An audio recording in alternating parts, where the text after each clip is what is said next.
Welcome. Welcome. Housewives of True Crime. Back in action. Back in action. Mrs. Jackson, it's the last week of January. Can you even believe it? I just cannot.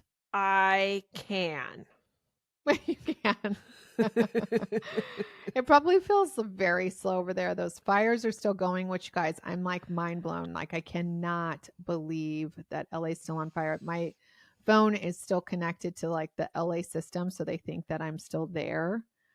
And I got an alert last night that was like evacuation.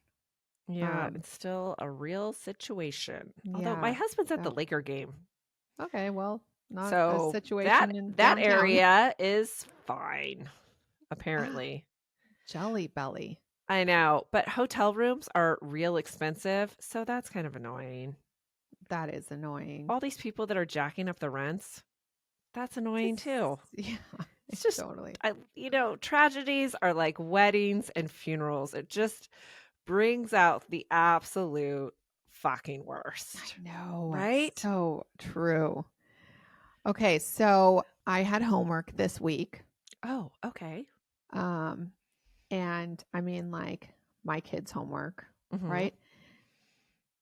I don't know how sometimes they expect these kids to do these projects. So anyways, I feel like I'm back in school.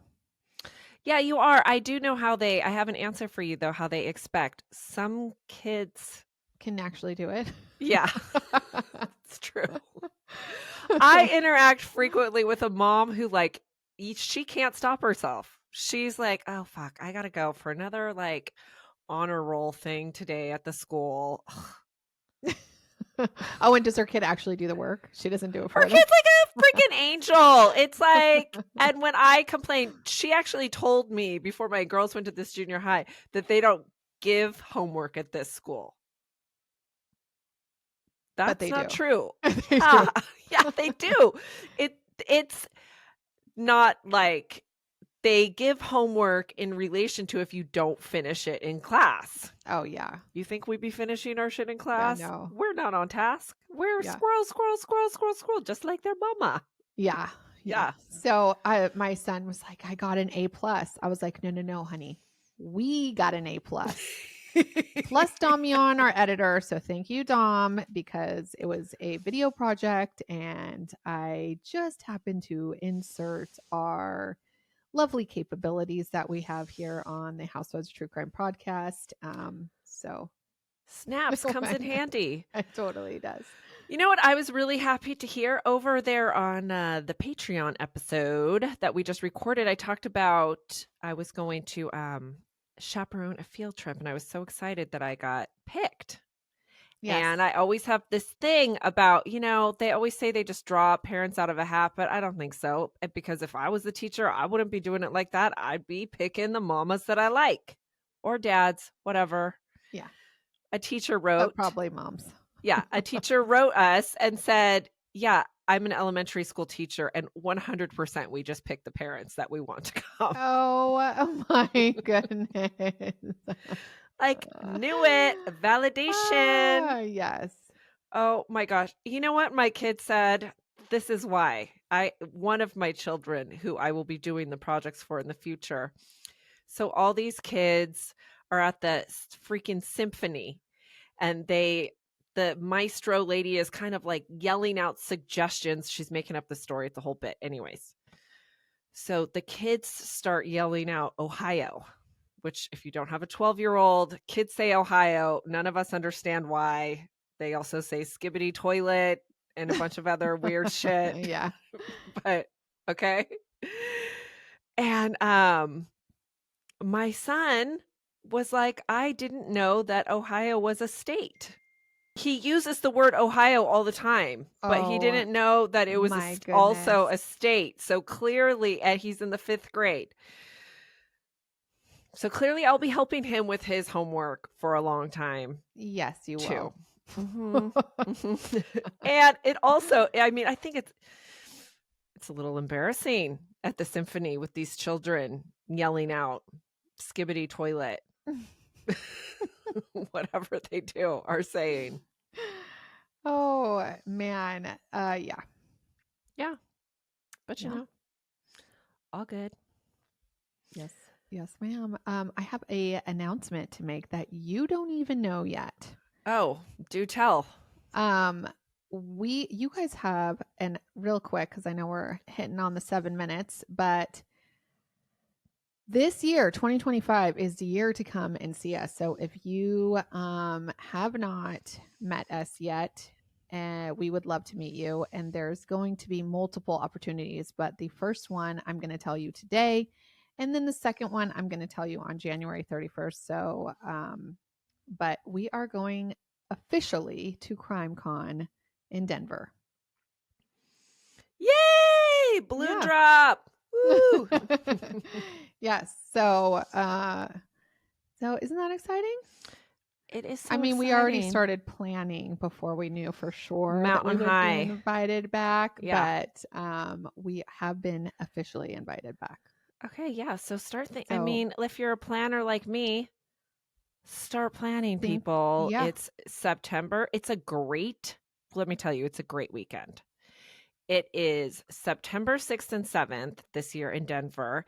It's the weekend after Labor Day. So you just, like, we know you don't have anything to do. Your kids are back in school. Your kids are back in so school. Just get some babysitter over the weekend, or bring your husband and the kids, and then just sneak off. It's at the Gaylord Hotel. Just you could totally bring your kids out. Yeah. The other event is going to be in November. So if September doesn't work out, then come in November. But I'll tell you about that later. Okay. Well, you want to get to it? Yeah, let's get to it. Today's case takes place in Renton, Washington, which is a nice area right outside of Seattle. I am basing that assertion of the fact that it's nice based on when I searched the real estate, the most inexpensive home was $750,000. Whoa, dude. That's real for the most inexpensive home? That's all I needed to know, because I don't think people be shelling out $750K to live in shit town. No. Okay. No. Okay. I picked today's crime because, if you did not know, my name is Gretchen and I live in California. Oh my God, thanks for letting us know. We have a fire situation here. And spoiler, this case involves arson and extra. It all begins and ends with one Mr. Mathias Bachmeier, a sergeant for the Kings County Police Department for... Sounds like Bachmeier. It does? Bachmeier? I didn't even think of that. You're the immature 12-year-old one then, okay? You're going to be laughing the whole way through, girl, because I'm going to be saying Officer Bachmeier a lot. Oh, it's Bachmeier. I thought you said Bachmeier. Oh, no. That'd be better. Yeah. Okay, Bachmeier. Yeah. If it was Bachmeier, I would have just called him Officer Fuckmeier the whole that's episode. what I was thinking. Yeah. Okay. So, Mr. Mathias Bachmeier, a sergeant for the Kings County Police Department for 25 years, is, who I'm going to be talking about. Okay. That makes him sound great, right? It does. Long time. Longevity, yeah. But really, he was not. Although he was a popular guy on the force when it came to actual policing, he had a questionable record during his policing career. It is highly speculated that this questionable record of his that I'm about to tell you stems from the fact that policing was not his calling, Tab. Mathias, who went by Matt, so I'm just going to call him that, had a passion for big, heavy balls. Bowling balls. Yeah. He yearned to be a pro bowler. Dude, I yearned to be a pro bowler back in the day too. So I mean, I liked bowling when I was in my 20s. Yeah, I like bowling now. It's one of my favorite things to do with the kids. It's real fun. I think I would be an excellent team member too. I certainly would rock a bowling shirt. Oh, I bet you we could make some real cute bowling shirts. We should make some Housewives of True Crime bowling shirts. Mm-hmm. Cute. Okay. Okay. Note that. Okay, so bowling could have been perhaps Matt's true passion. I think that it's a bit like that teacher we all had in school that you just know did not like teaching. And it's like teaching, policing, nursing, those are the kind of jobs that you have to have a calling for to be good at, right? Because if not, it ends up shaking out like a whole lot of people pay the price for you not following your true Mm-hmm. passion, Mm-hmm. right? Yeah. So Matt's lack of policing for the greater good passion showed itself over the years in the form of over 24 citizen complaints.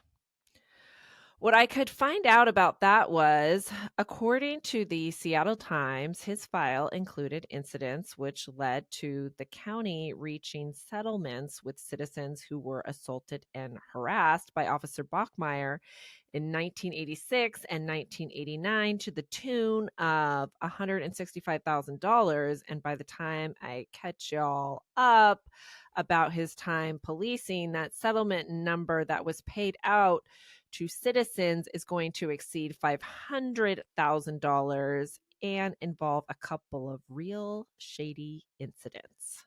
Okay, so let me ask you this. Does Mm-hmm. the money come from the state or the city The or out county. of his? The Yeah. county. Yeah. Yeah. One incident was Bachmeier was accused of throwing a lighted road flare at a vehicle while off duty in plain clothes at an accident scene. Another involved an incident where Bachmeier entered a man's house without a warrant or probable cause to think a crime was occurring and acted unreasonably and negligently in imprisoning the plaintiff without clothes in freezing weather. That's a quote. Okay. Okay. By the way, who's the 12-year-old? The 12-year-old. Yeah, you called me a 12-year-old. He sounds like a 12-year-old. Oh, His actions are he like is child. totally. Yeah. There was another complaint against him that was filed in 1993 that alleges that he confronted 3 teenage boys outside a grocery store. This makes him not 12. This makes him an asshole. Okay. The teenage boys were African American and he questioned them about graffiti at the store. According to the report about the incident, he used profanity and racial slurs to threaten the juveniles and grabbed one of them. So, like I was saying, his deplorable behavior that ended his career in 1996 cost the county in excess of $500,000, which in 1996, by the way, is like $1 million today. Okay. Mm-hmm. So that's not like Not chump change. change. Yeah, right. And I tell you all this background because if I just said Officer Bachmeier was a 25-year veteran of the police department, you might think that, speaks good on him. Yeah, he's able to retire at that point, Right? But in reality, it was more like not so good and kind of perplexing as to how did this guy even still have a job? Mm-hmm. A real unfortunate incident that resulted in a fatality involving the officer took place in 1988 when Officer Bachmeier fatally shot a man named Guadalupe Rios. He claimed self-defense and the shooting was ruled justified, but there's some doubt about that. According to the Seattle Weekly, there are witnesses who saw him plant the gun. And those witnesses were not heard by the jury. Okay. Yeah. So I didn't do it like that deep of a dive into that shooting, but from what I read, it does sound like there had to be more to it than self-defense, even without those witness statements that weren't heard, because the county gave Guadalupe Rios's family a $20,000 settlement. Right? Yeah. Like, that means don't come back for us. Okay. Right.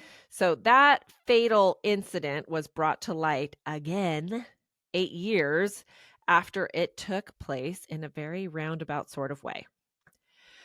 Matt Bachmeier had since gone on with life. He's policing, he's bowling. He had been married for a minute, but at this point in 1996, he was no longer married, but he had a girlfriend named Roberta that was a fellow officer. On July 9th of 1996, around 1 a.m., Matt was off duty and he wasn't home. So, of course, he's at the bowling alley, right? And that's when the fire situation took place. Matt's house went ablazing. An outside wall of a detached shed left standing had graffiti on it that said, "Pigs eat shit. You're dead. Rios lives." Okay, so the presumption was that the house fire was in retaliation for Officer Bachmeier fatally shooting Guadalupe Rios 8 years prior.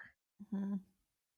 But upon closer inspection, Matt himself came under scrutiny for the arson of his home.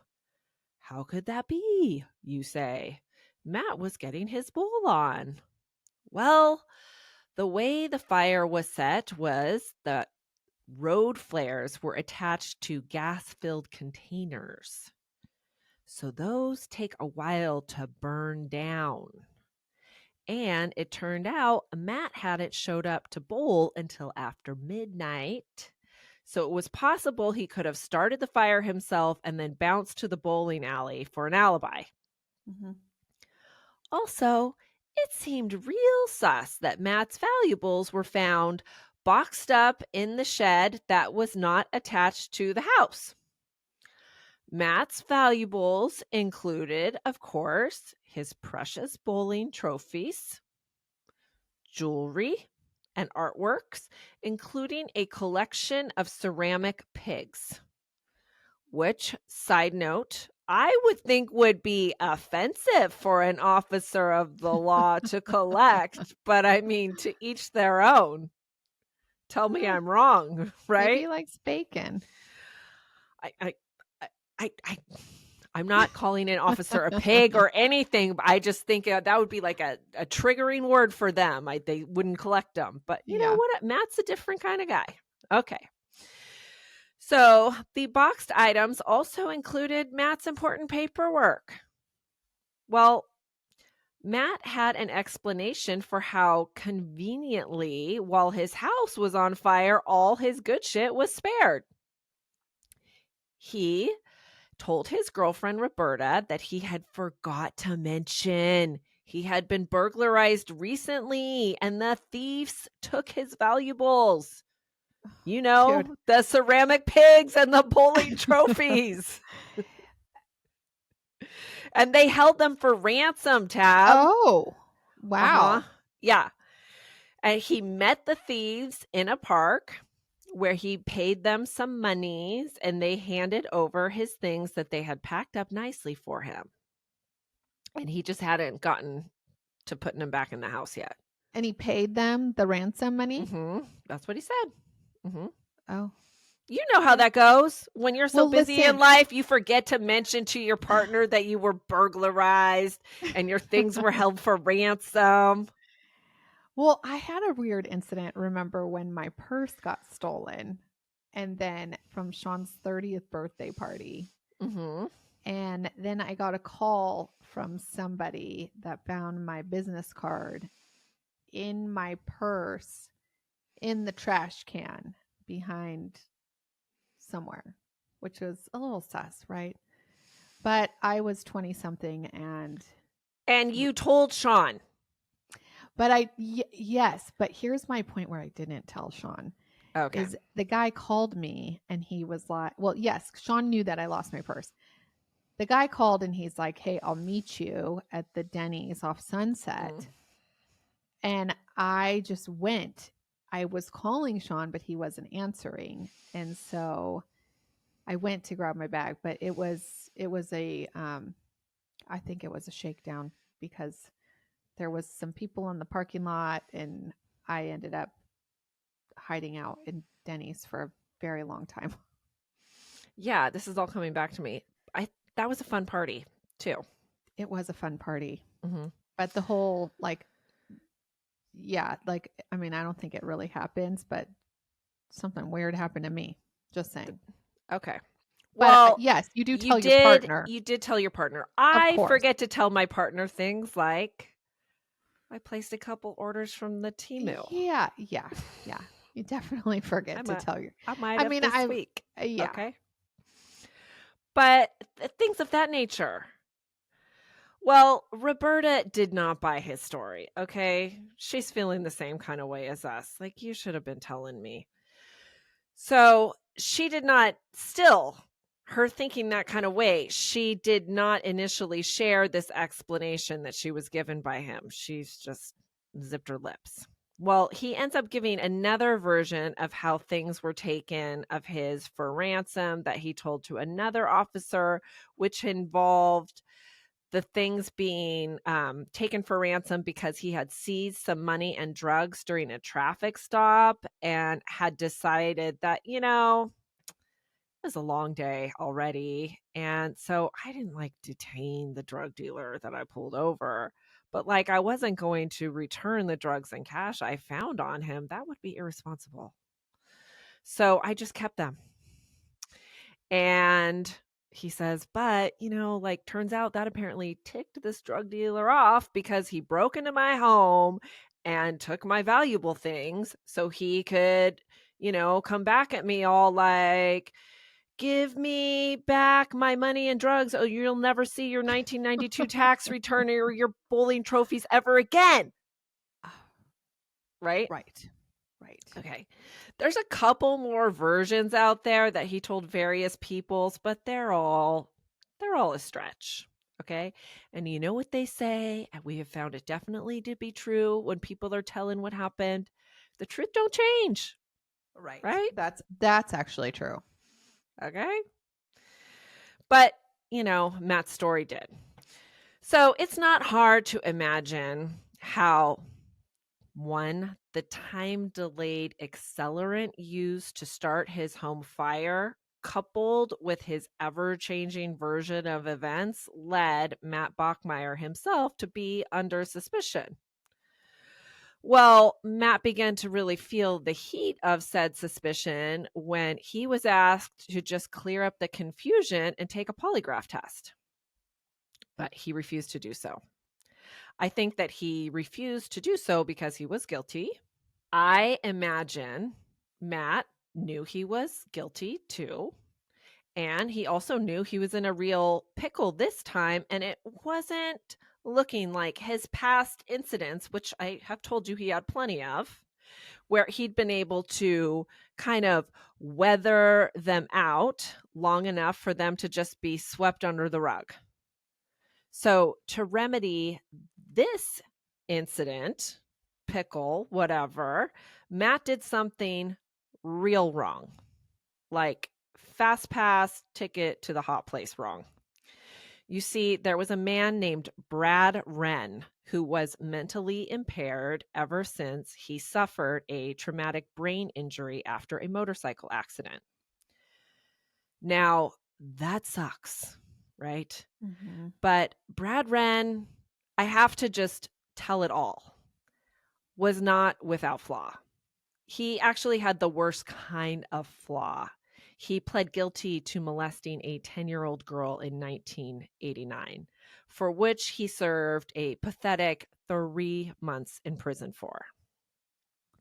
Prison is where he was when he met his roommate Emmett at the time when he crossed paths with Matt Bachmeier. Now, according to Brad Ren's parents, who still loved their son while also acknowledging he had, quote, a checkered past after the accident, they say before it, he was a real delight. That he had a bright future in the Air Force, and he certainly wouldn't have dreamed of anything criminal prior to the accident. Okay. So there's that. It's their son and they feel some kind of way about him, and that's just kind of a little bit important to know. Mm-hmm. Also, Brad Ren had sued the county in 1991. According to the Seattle Times, he claimed that when he was arrested by an officer Calhoun on June 8th, 1990, for violating terms of his release from jail in another case, the officer handcuffed his hands behind his back so tightly he was in pain.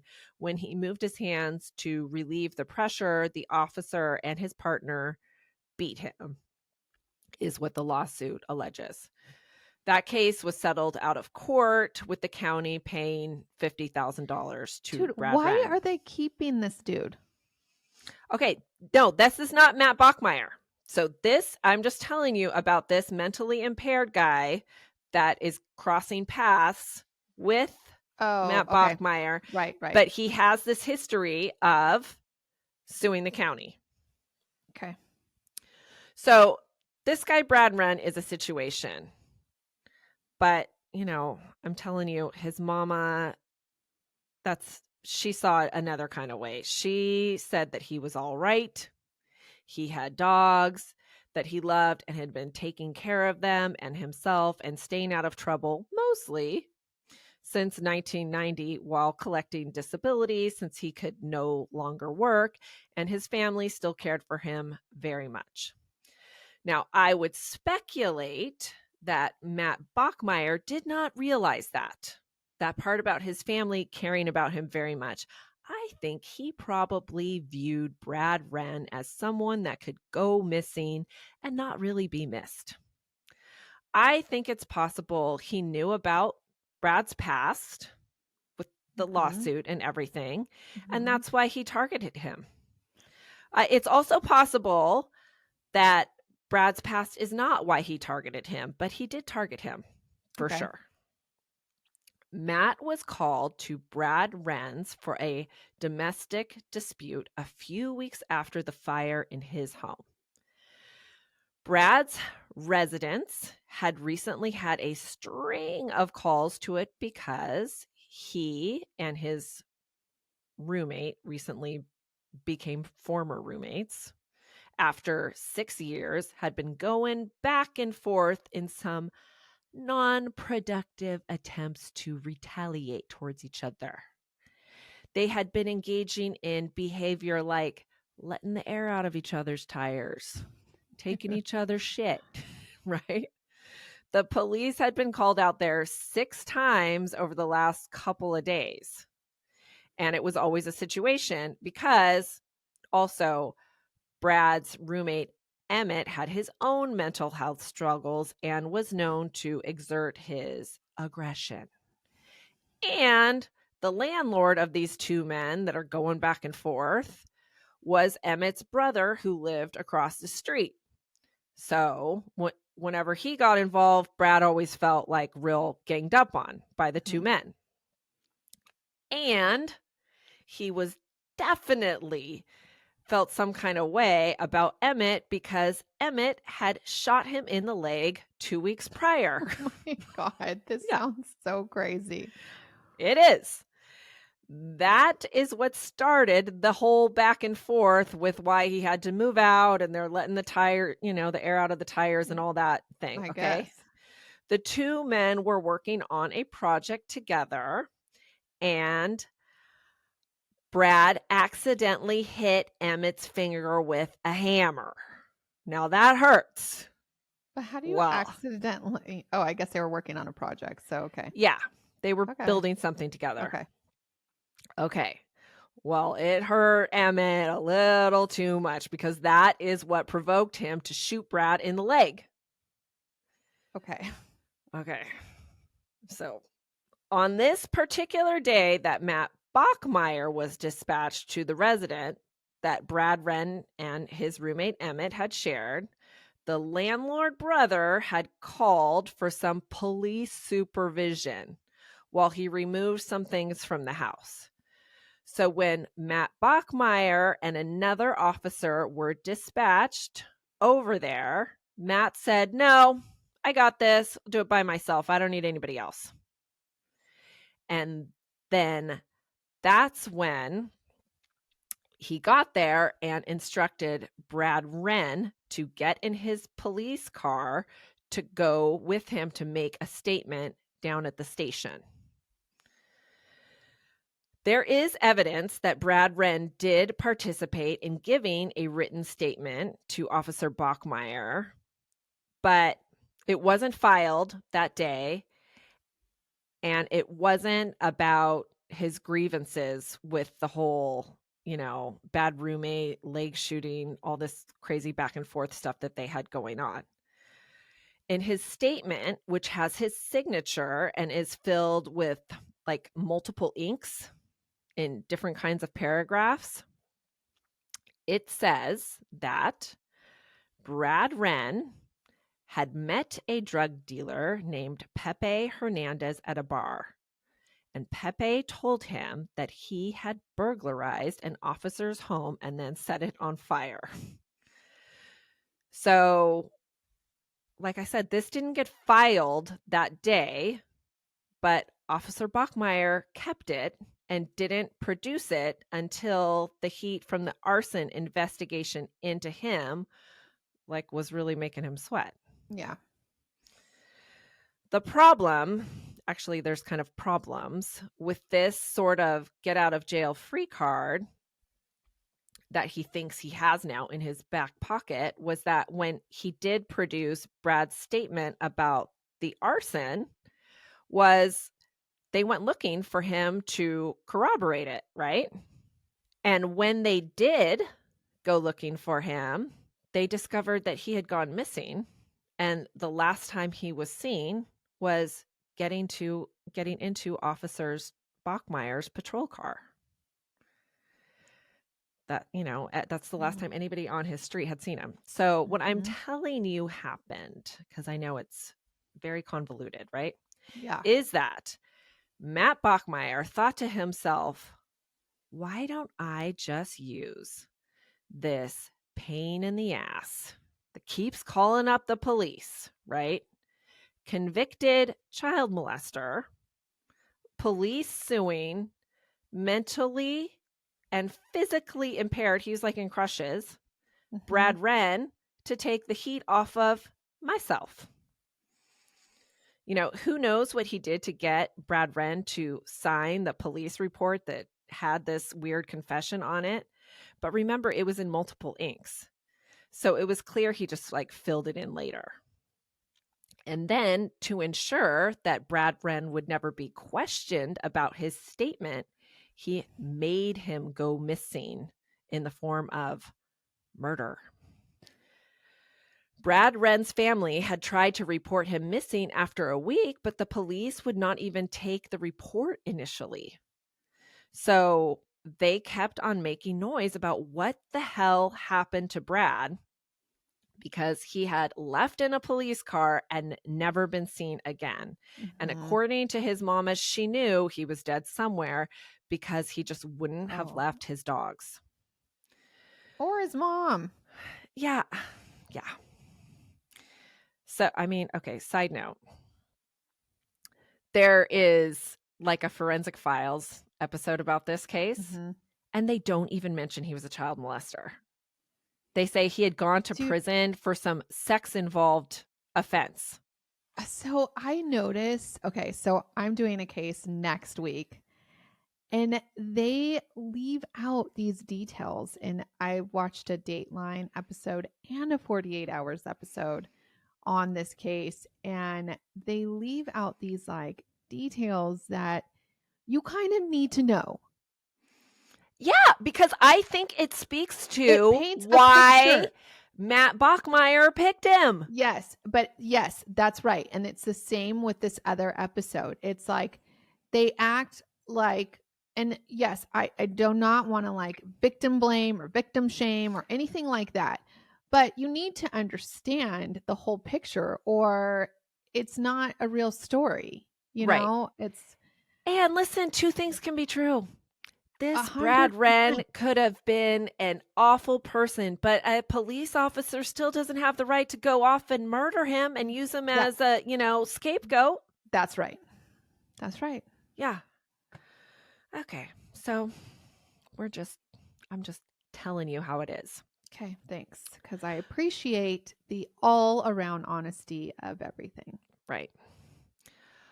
Okay, so it had taken a minute for the mama to get police to start, looking for him. But then they want to look for him because, Brad produces this report and they find that he, in addition to not taking care of his dogs, he hadn't like used his bank account or anything like that. Right.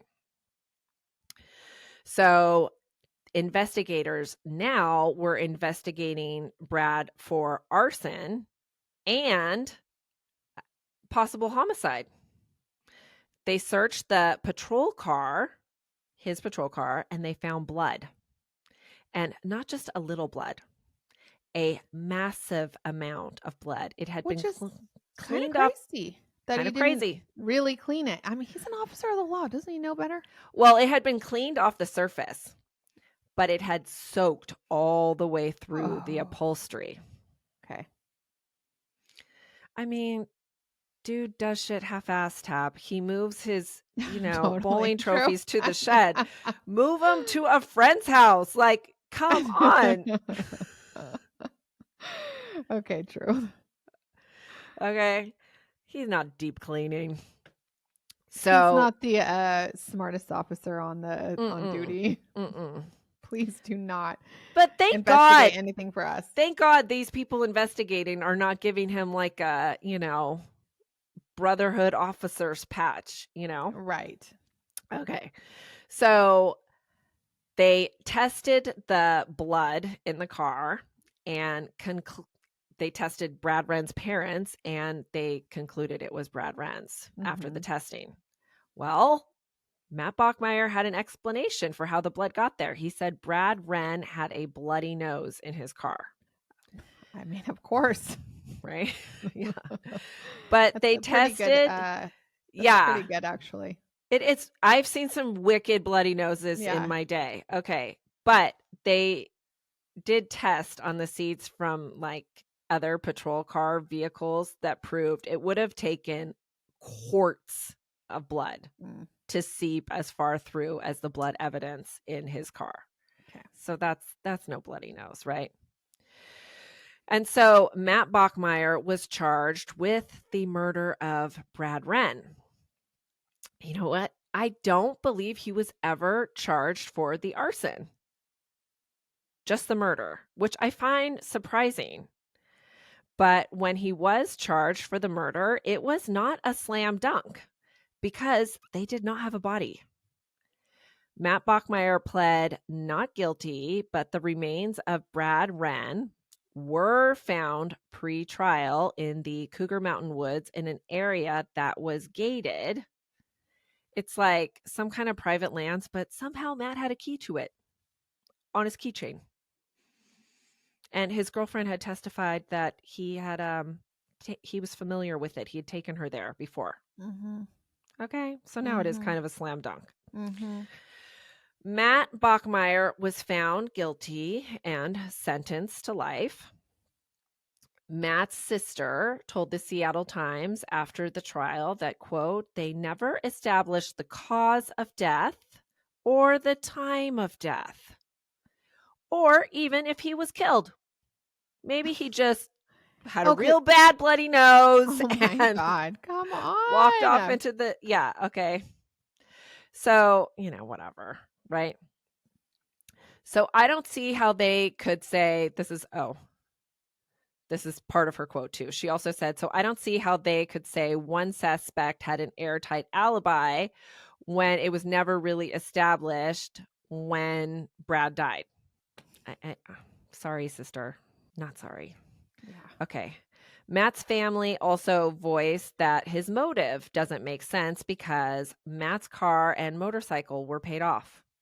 So they don't feel he would have benefited enough from the arson to have committed such an act.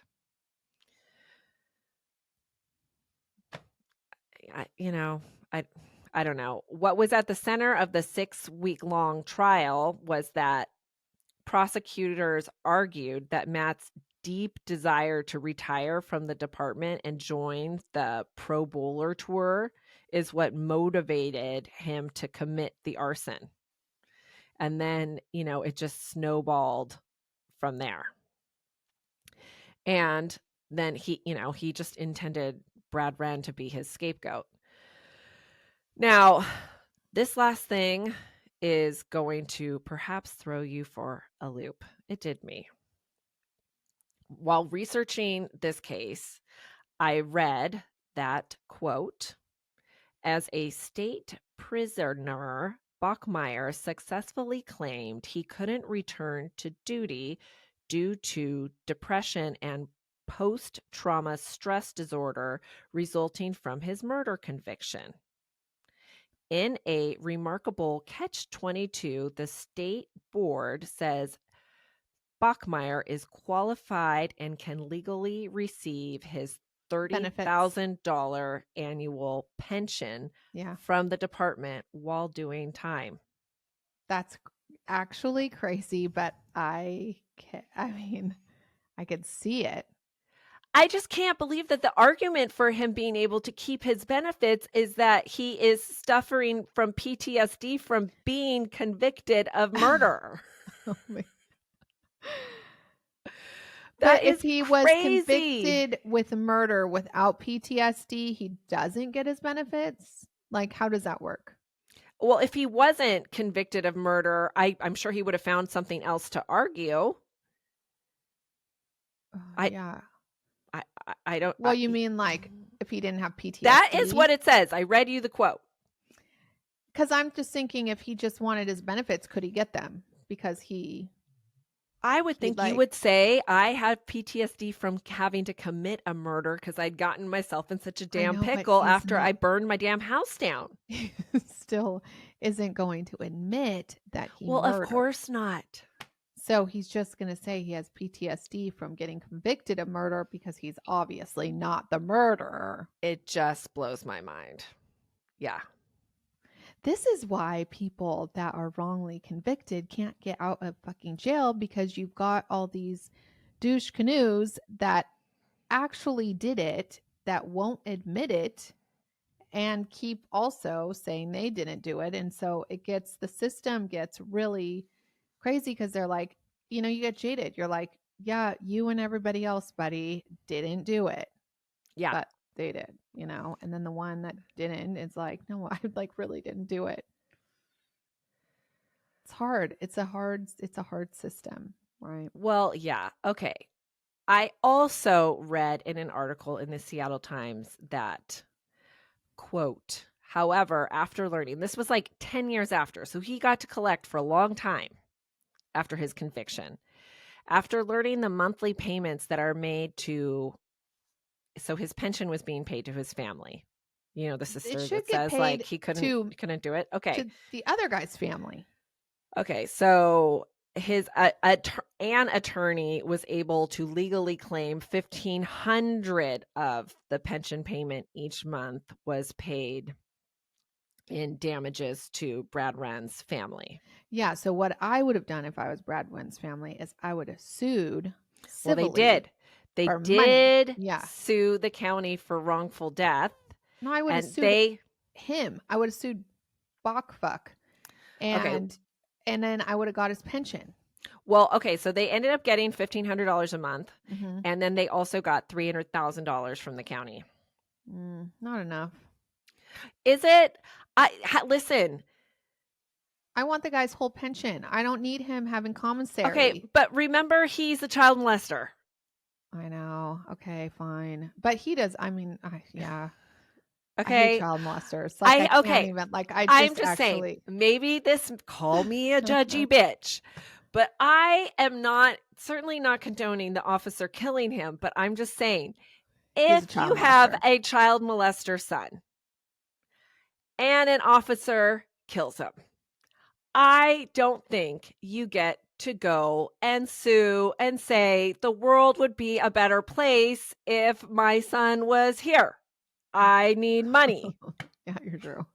True. Also, okay, so Brad Bachmeier is 77 years old, and Brad Ren was like around the same age as him, and so his parents are dead. So I feel like, okay, like talking Wait, about this isn't now. one named Matt and one's named I'm Brad? Oh, I just said that wrong. Yes, Yeah. Matt Bachmeier. Okay. Brad is the guy that he killed, Yeah. the victim. But so Brad's parents are likely passed on Yes, or I'm sure. 100 And years now old. he's getting And so I'm $1,500. not, Oh, so who's I getting don't the know. $1,500? Maybe nobody knows. I don't know. Maybe nobody, maybe the sister. I mean, I don't really know, but I'm just saying, I Yeah. can, whatever. But so Matt is at the Monroe Correctional Complex in Washington Mhm. now, and it's crazy. He has a big commissary amount, so I wonder if he's eating well. I'm sure he is. I'm But sure he's he is. 77. That 77 in prison's got to be old. 77 has got to be old, and I feel like they put all the old guys like together in like some like Old guy easy area. peasy place where they just like watch TV all day and play cards. Yeah, sure. You know what? Side note, what I was reading, I know we've been talking about, I've been doing all this research on Chris Watts, even though we're not doing the Chris Watts case, but I am going to talk about it on a bonus Patreon. But something interesting I have learned is Chris Watts talking about the food that he eats. He says not so bad at the Dodge Correctional Facility in Wisconsin. They feed them a lot of cheese-based things. It sounds like they're getting real cheese. Well, that's where cheese I comes from, see right? a lot of really stank prison food, right? I mean, that is where that Chandler Halderson, that was a great crime. Yeah, go back and listen to that one if you're new. I don't know what episode number that is, but Chandler Halderson, he's at the Dodge Correctional Facility too with the Chris With Watts. the Watts. Mm-hmm. And they're getting fed well. Well, unless you're like lactose intolerant, then then it'd be hell. I think my son is lactose intolerant. Oh, well, it's probably true. I just started buying like this, but we're eliminating things one by one.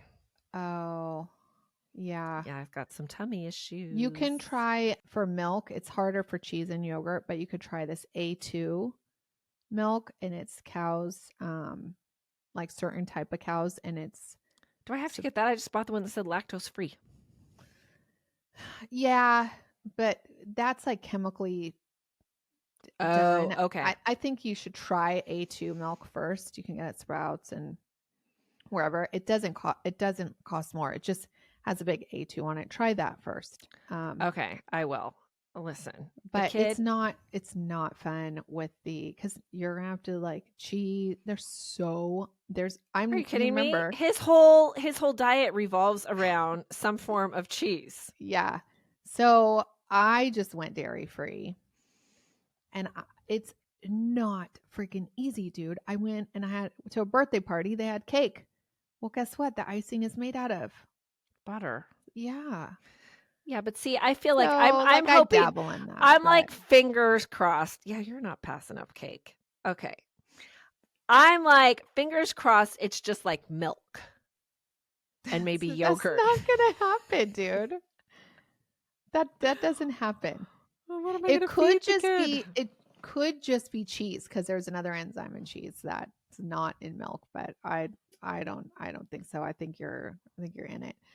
All right. So if you are new to listen to us, welcome. And we have another podcast on Thursdays that we do on Patreon. It's a paid for platform, but if you love us, you'll like it. And it's also on the Clink Clink Club. If you are on Apple, it's on Spotify. And then when you subscribe, you get our episodes early and ad-free. That's true. You do get all these episodes ad-free. So if you're like, damn it, girls, you have another fucking ad, then subscribe. It's $4.99, I think. So it is worth it if you don't like ads. And I know we have ads, and we didn't actually, you guys, for a long time. I think we went for about 2 years without putting ads on our episodes until it was worth it for us. So we don't just do it to bombard you, but this is our job. So that's how we get paid. So if you don't like it, subscribe. Or fast forward. We won't tell. Fast forward. I do that. Shit, yeah. Sometimes I like listening to your ads, though. Thanks. Yeah. Also, we have skincare, and it's lovely. It's all natural. We do not test it on the monkeys. It's made with organic ingredients. It's really good for your skin, and it's good for your hair. It's good for everything that it is. It's made in small batches, and it is really the best stuff that you can get. And it's called Five Crimes, FIVECRIMES.com. If you go there, that's also a way to support us. And it supports you. I promise you, you put that serum on your face and everybody's going to tell you that you're glowing. I promise. It's true. And I got a few of your cards back in the mail. So listen on Patreon for your name because I'm going to say them. And if that's you and you gave me the wrong address, then give me the right one and I'll send it to you. You still owe me 2 late addresses. I know, but it's impossible for me to do that. It is? Yeah. I mean, it's not impossible, but it is because I don't know. At this point, I can't tell you who I sent them to because I sent them all through the thing. So, but you can give them one. You can give 2 away. If anybody wants to, I have 2. If you're the first 2 people to message me, I'll send you a card. Yeah. All right. I think that's all for today. Thanks, Gretchy. We hope to hear from you and see you on Thursday. See you with our ears on Patreon. And until next week, it's a crazy one. So stay tuned. Clink, clink. Clink, clink. Coming from Colorado, by the way, Ooh. which is where CrimeCon is. I'll have to give you that code. I'm sure we're going to have a code soon, so don't buy your tickets yet. It's going to be fun. It's so fun. Just come. It is really fun. It's so fun. The other thing is going to be really fun also. Crazy fun. If you can afford to do both, then you should do both. But then your husband's probably going to be like, dude, seriously, you're like too obsessed with true crime. Then you're going to be like, yes, I am. Yeah. Or maybe they're cool. Or maybe we have met a lot of couples. We have met a lot of couples. Oh my God. Most people come couple-y. Or their best friend or their mom or something. How about like Kathy James and her husband? Joe. Delight. They're gonna come on we're gonna get them to come on. We're gonna get them to come to both. Yeah. Yeah. Yeah, we are. Okay. So just come. It's right in their hood. Okay. Clink, clink. Clink, clink.